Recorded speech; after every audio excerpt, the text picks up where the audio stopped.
Good morning, Emerson. Election day is today, and we have some final polls and predictions before the final results come out tonight.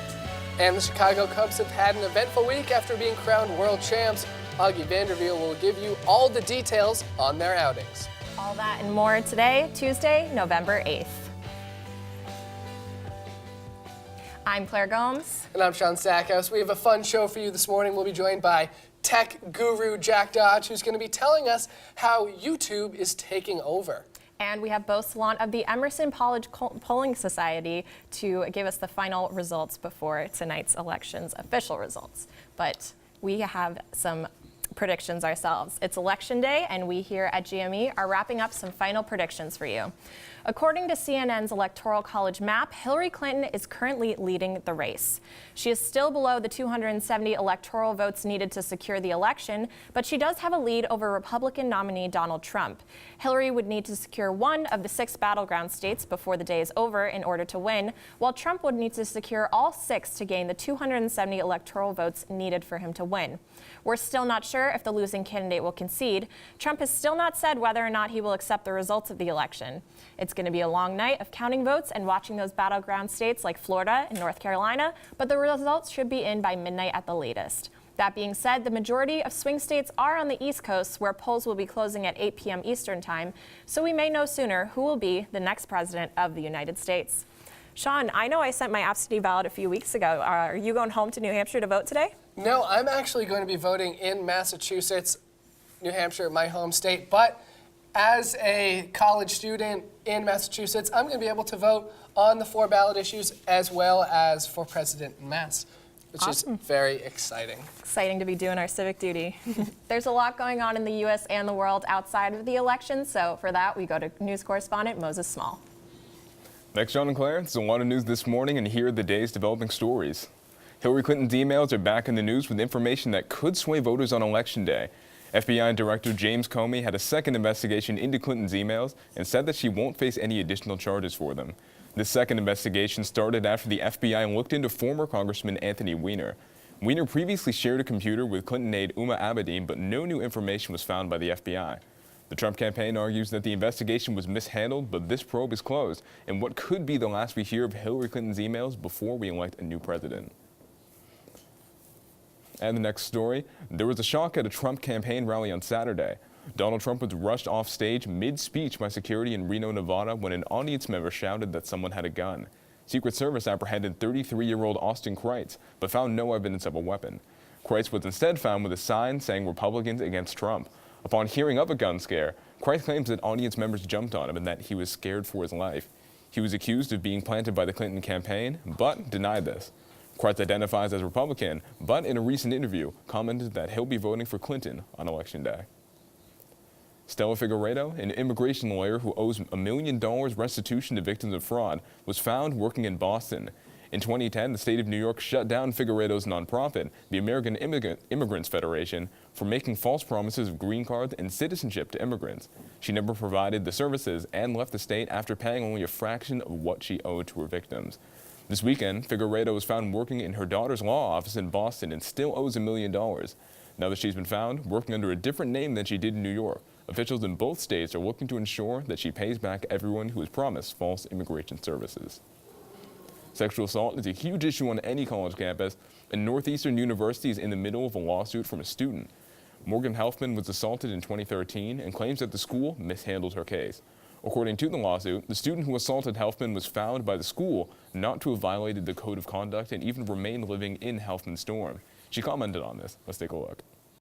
Expectation is when you drink that you'll get hungover the next day, and you maybe wake up with a groggy head. You don't expect to be sexually assaulted, and if that does happen, the school will take care of it. Helfman has a goal of reducing sexual assaults on campus, and this story will develop as the lawsuit continues. That's it for the news this morning. Back to Sean and Claire at the desk. Moses, where sexual assault is such an issue on college campuses, what is Emerson doing to prevent issues like this from happening on their own campus? Well, as a school, Emerson is pretty fortunate. We have violence prevention and response. We have Emerson Snaps Back, and just a lot of programs to make sure there's awareness and support for all the students here. All right, thank you so much, Moses. And now for today's weather update. Today will be the nicest day that we will see all week with a high of 60 and a low of 45. So it won't be too bad if you have to wait outside before heading to the polls. As for tomorrow, expect similar temps, but with rain in the afternoon, there will be a high of 57 and a low of 58 for the day. It will stay nice for the next few days, however, with highs staying in the mid-60s. Claire, this past week we turned back the clocks. Has this messed up your daily schedule? Hasn't messed with it too bad, Sean, but I was really grateful for that extra hour to sleep on Sunday. I was pleasantly surprised. You know, I had set my alarm to wake up at 9:30 and woke up at 8 thinking, oh, this is strange. Why am I fully awake? But that's just what happened. Well, we have to take a quick commercial break, but when we return, I'll be sitting down with Bo Salant of the Emerson College Polling Society to discuss their most recent poll. And later we'll be sitting down at Roundtable to debate the Massachusetts ballot questions. Welcome back to Good Morning Emerson. Joining me this morning is Bo Salant of the Emerson College Polling Society. Bo, thank you so much for being here today. Thank you so much for having me. So yesterday you released your final poll before Election Day, which is today. So what is your final result that you have so far? You have Clinton taking what is a landslide victory, which is fairly shocking. Give us a little explanation. It is fairly shocking, but it's actually pretty easy to get a landslide in the Electoral College, even in a close popular vote election, because the Electoral College just goes by state. So if you win every state by one vote, you win every electoral vote, but you win a very close popular vote victory. So we have Hillary Clinton winning Florida and North Carolina, two of those important battleground states, and those are what we expect to put her over the top. Now let's talk about those battleground states, because that's where it's really going to make a difference. States that we don't actually know what's going to happen. So what are some of the states that you have Hillary Clinton picking up the victory? So the most important state that we have given to Hillary Clinton is Florida. Florida has 29 electoral votes, typically always a very important state. We think that she's going to win it because of Cuban-American voters who typically vote Republican, but this year we expect to vote for Hillary Clinton because they're just disaffected with Donald Trump. Now, on that same side with Clinton, you also had her picking up a victory in New Hampshire, but in a very tight race. What put her over the edge there? So right now we have Hillary Clinton slightly ahead with independent voters in New Hampshire, as well as college-educated white voters. That is a demographic, college-educated white voters, that typically votes Republican, but this year in many states they're breaking for Clinton. And yesterday in New Hampshire, President Obama actually appeared at the University of New Hampshire to campaign for Hillary Clinton. Now, on the opposite side, Donald Trump, you still have him winning multiple battleground states. What are some of the states that you think that he's going to run away with? So we think he's going to take Iowa, which is typically a very, very big battleground state. We also think he's going to take Ohio, and this is because his message, his white working class message, the anti-trade deal message, is very popular in those states. Those are very industrial states. Those are very white working class states. We think he's going to resonate there specifically. If there is one state that you think that would not follow a trend of what we've seen in the past, what would it be? Not necessarily a state, but I think a very interesting place to look on election night tonight will be in Maine, because Maine does something very interesting where they award their electoral votes by congressional district. It's not winner take all.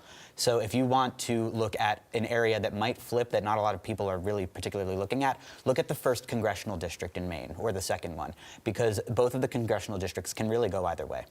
Now, in your map so far, what you have right now is Clinton predominantly winning in the North and in the East Coast, but Trump is absolutely leading in the South as well as a lot of the states in the central part of the country.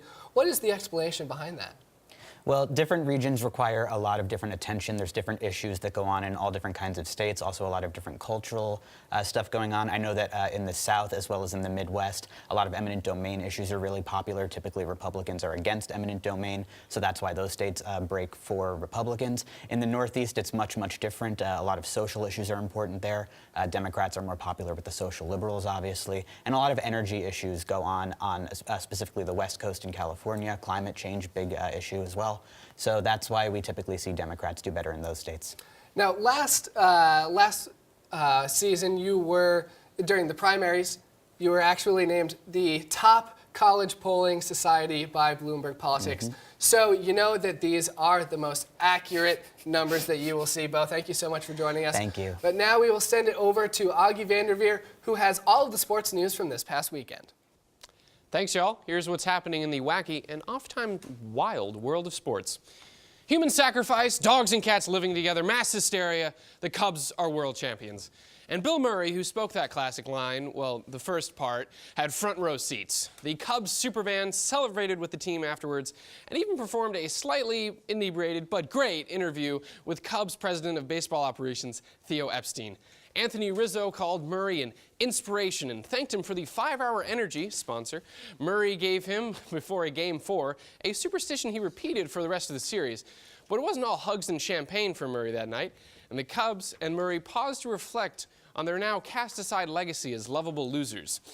Quote, "I hope we're good winners. I hope we're just as good sports as winners as we were when we didn't win." The always thoughtful Murray perfectly tying up a great MLB offseason. The Harvard men's soccer team has had their season canceled after a scouting report surfaced ranking players on the women's soccer team by attractiveness and describing them in explicit and demeaning terms. The report was from 2012, but has been linked to an annual tradition that the school's cross-country men's team also practices. The women responded brilliantly, writing an op-ed for the Harvard Crimson stating, quote, "As women of Harvard soccer and of the world, we wanted to take this experience as an opportunity to encourage our fellow women to band together and celebrate in combating this type of behavior because we are a team and we are stronger when we are united." An excellent response to a shameful attack. The Raiders faced off with the Broncos on Sunday Night Football, and things got wonderfully fun. Let's look at the highlights.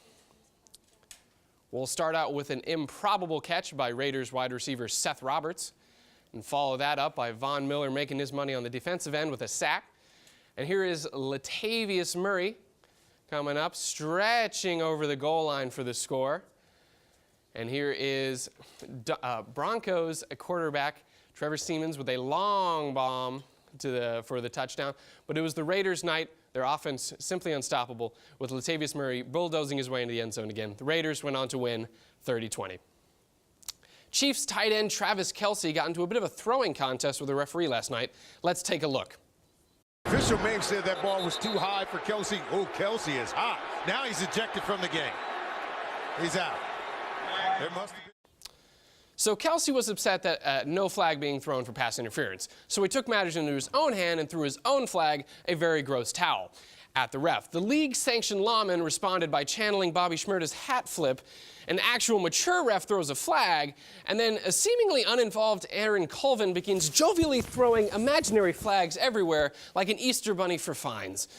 Upon review, the play and applying my own expertise, yes, he was held, but the NFL does not approve vigilante justice in any form. So expect a nice big fine for Kelce and maybe even a suspension. That's all I've got from sports. Back to y'all, Sean and Claire. Thanks, Augie. One of the best parts of going to Emerson is the opportunity to study, live, and travel in Europe at our Casteel Well program. We checked in to see what Emerson students living in Well are up to.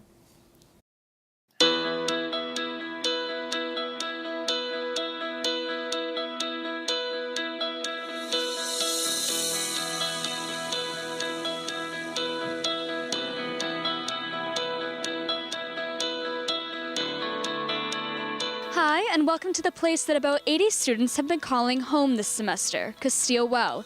I'm going to be showing you around today to give you an idea of what life is like this royal semester. Follow me.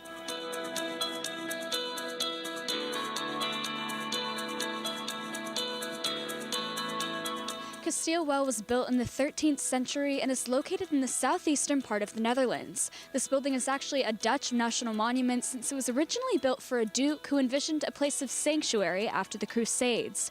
Since 1275, over 10 renowned families have lived here, and Emerson College purchased the building in 1988.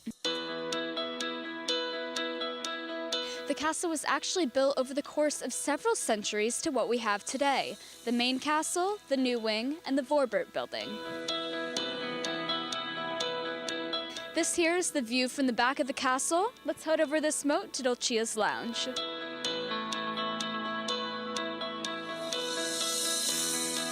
Right here is where you can find students doing homework, hanging out, or even making some music. Around the corner is Dolcia's Place, a popular area for snacks in the nighttime hour. Though it's a bit dead right now, Dolcia's Lounge certainly comes to life at night. Welcome to our resource center. Just like Boston, we have our own collection of books with different sources for each course. Welcome to a dorm room in the main castle. This is my room right here. I live in a triple, and the space we have is really ideal. Right here is the view from our window where you can see the moat below and sometimes the castle's 2 black swans swimming around. We certainly can't complain that this is our home for the next 90 days. To my left is the Vorbert building where peasant workers for the castle used to live. Today it acts as the second dorm for Emerson College students and also holds the 3 classrooms.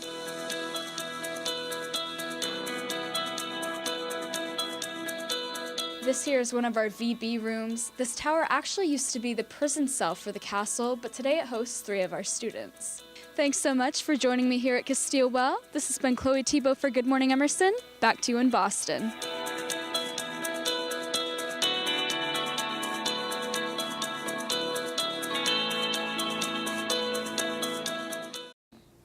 This year, there are 4 ballot questions in Massachusetts besides who you're voting for president.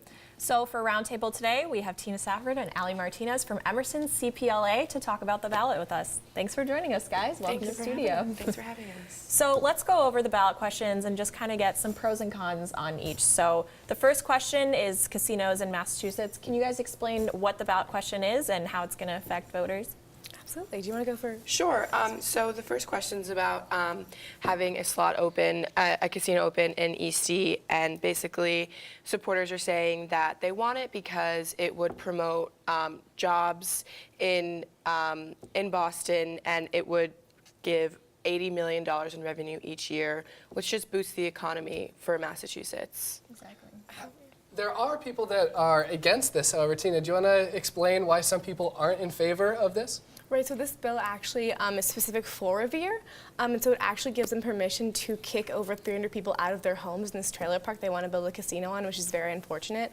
So it's a really big deal for that community there because it would bring in jobs, but it also would kick a lot of people out of their homes. Interesting. All right. And then the second ballot question is the one I think I've been hearing the most about, the most controversy, charter schools. Can you guys explain it and give some pros and cons? So basically, it would just, Massachusetts would open many more charter schools that they would have, and right now, there's over thousands, 30,000 of kids who are on the wait list to get into these charter schools, and it's really not for the suburban, the suburban area, more for like the urban kids who don't really have access to great education. So these charter schools would hopefully promote a better education for these students. This is an issue, though, that is really dividing the state with Mayor Marty Walsh and Charlie Baker on opposite sides. So, Tina, why are some people not in favor of this expansion for charter schools? Right, so when you have a charter school, the taxpayers they are not involved in what the schools make for choices regarding their system. So a lot of people have found that charter schools discriminate against black students and people with disabilities, and so it really plays more towards like the white students rather than anyone else. So people are very taken aback by that and don't want to vote for that. Interesting. And what would be the alternative to the charter school? It's just remaining in public schools, because then taxpayers have the right to have a school board and then decide what the schools do. It's definitely a hefty decision.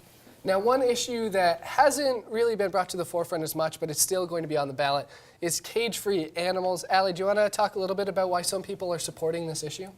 So animal rights are just as important as human rights, and this bill would basically say that animals deserve the right to be able to move around, sit up and down, and not be locked in cages. And basically, it just is going to create more of a society where we're not making profits off of animal cruelty anymore. And any opposition, Tina? Yes, actually, this is like a very tricky law that we're passing. For this specific one, it's actually just for eggs, veal, and pork. They chose Massachusetts for this law because it doesn't have any big poultry farms for chicken and things like that, because chicken is one of those biggest ones where they can't actually move, but eggs are a little easier to do. And the biggest part of this is that if they do pass this law, the price of eggs is going to go up very much. And so a lot of people who are concerned about those less fortunate communities who will no longer be able to afford eggs, which is a huge source of protein for those families. Now, question 4 on the mass ballot is one that's getting a lot of attention, which is the recreational use and taxation of marijuana. Allie, a lot of young people and progressives are in support of this. How come they are? Well, basically, there's a lot of reasons, and I think the first reason is that it's going to eliminate the underground use of drugs and the harmful, sometimes marijuana is laced with other things, and having it regulated would create a society where you can just buy and sell, and it's much easier. And law enforcement can focus on more serious crime and not petty drug crimes. Tina, what's the opposition here? For this one, a lot of Massachusetts voters looked to Colorado because they were the first ones to pass this kind of a law. And there, the stats are that 65% of marijuana-related deaths went up after the bill was passed. So it's a huge, huge increase. And they're also really worried about intoxicated drivers, and so people who are under the influence of marijuana while operating a vehicle. And as we know, Massachusetts drivers aren't the nicest, so it would make things a little more complicated here. Sure. All right, well, yeah, I thank both of you so much for coming, and I definitely feel more informed as we come close to voting. Awesome. Thank you guys so much for being here. We have to take a quick break, but when we come back, Ruby Vishnik will have an update on all the entertainment news. And later, tech reporter Jack Dodge will join us for a lesson on digital media stars that have their own TV shows. Stay with us. Welcome back to Good Morning Emerson. We now send it over to Ruby Vishnik, who has the latest entertainment news. Ruby? Singer Michael Bublé and his wife have announced that their 3-year-old son Noah has cancer. The couple are putting their careers on hold to focus on fighting their son's illness.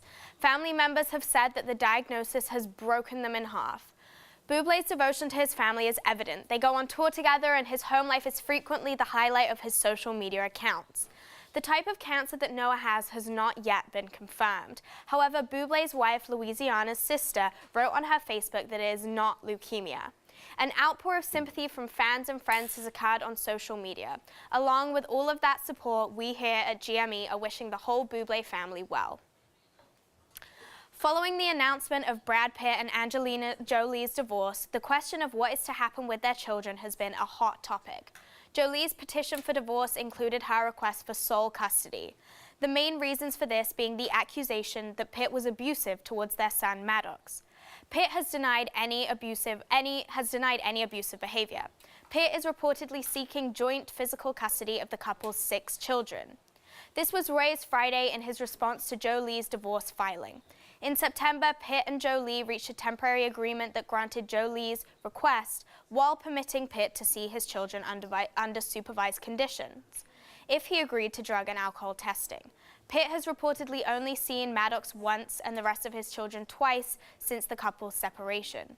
He is fully cooperating with authorities and is taking the investigation very seriously.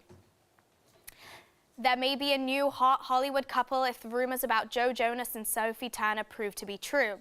The two were spotted getting close at the Kings of Leon concert in Amsterdam on Saturday. The two were seen to be kissing and cuddling throughout the concert whilst laughing and sharing soda. There's even photographic evidence of this. Rumor has it that the two first hung out on Halloween. Here they appear on a friend's Instagram, with Jonas dressed as a Dalmatian and Turner as a bunny. Doctor Strange from Marvel and Disney has enchanted the box office with an $85 million debut this weekend. The story follows neurosurgeon Stephen Strange, who injures his hands in a car accident, and in the process of healing, he gains mystical powers. Benedict Cumberbatch stars as Strange, Rachel McAdams and Tilda Swinton also star. Since this cast was announced earlier this year, one name did cause some upset. Tilda Swinton's role, the Ancient One, is an old Asian man in the comics. This type of whitewashing, particularly among Asian characters, has drawn severe criticism in recent years. For example, Emma Stone played a part Asian woman in Aloha, and Matt Damon starred in The Great Wall, which is an Asian set story. Director Scott Derrickson stated that he was attempting to avoid Asian stereotyping with his casting, but has admitted that in doing so, he erased the Asian character from the story. This justification from Derrickson did not stop fans and critics from sharing their angry opinions on social media after they saw the film this weekend. I'm Ruby Vishnik, and that's it for entertainment this week. Now back to Sean and Claire at the demo table. Thanks, Ruby. We're now joined by our resident tech guru, Jack Dodge. Jack, What are we going to talk about this morning? All right, so I don't know if you guys know this, but I have my own YouTube show, and so I keep up to date with a lot of YouTube-related stuff. And what's really cool is right now there's a lot of YouTubers who are, making their way into mainstream media. So first, I want to talk to you guys in continuing the political discussion. There's actually a woman named Liza Koshy who interviewed Obama yesterday. She just released her video yesterday. Talking about him leaving office, and he's, mostly just urged people to vote and consider equality, which was pretty cool because this is not the first time YouTubers have actually interviewed Obama. He's very, forward in digital media, which is awesome. Yeah, what do you guys think about that? Isn't that awesome? Yeah, I think that's great that he's so willing to be a part of this. And it's like how we saw with Hillary Clinton going on Between Two Ferns with Zach Galifianakis. They're really stepping into the media and doing so sometimes in a funny, unconventional way. Right, exactly. So the next thing I have is a little more fun.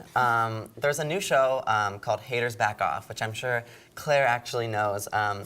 YouTuber Colleen Ballinger, who has nearly 5 million subscribers on YouTube, created a show called Haters Back Off for her YouTube character, Miranda Sings, who has 7 million subscribers on YouTube. So she's very famous. So she just released it on Netflix. It's a Netflix original. And it's been doing pretty well, actually. It debuted at the second most popular original series when it debuted, so that's pretty awesome. So she's doing something right. Do you want to give us an impression of that, Claire? What? No. What the heck? I love Miranda Sings.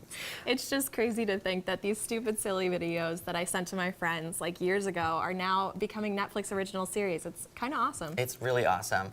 Another thing is that YouTuber Troye Sivan, used to be YouTuber, now he's moved on to bigger and better things. He's actually a musician, and he's on his 3rd world tour right now, and he's 3 albums have hit the top 10 3 times. So he's doing pretty great. That's amazing. Yeah. Jack, maybe next thing we know, you'll take over mainstream media. Let's hope so. Fingers crossed, guys. Well, that's our show for this Tuesday morning. Thanks for waking up with us, and don't forget to go out and vote. Make sure to tune in again on Thursday. Have a great rest of your day.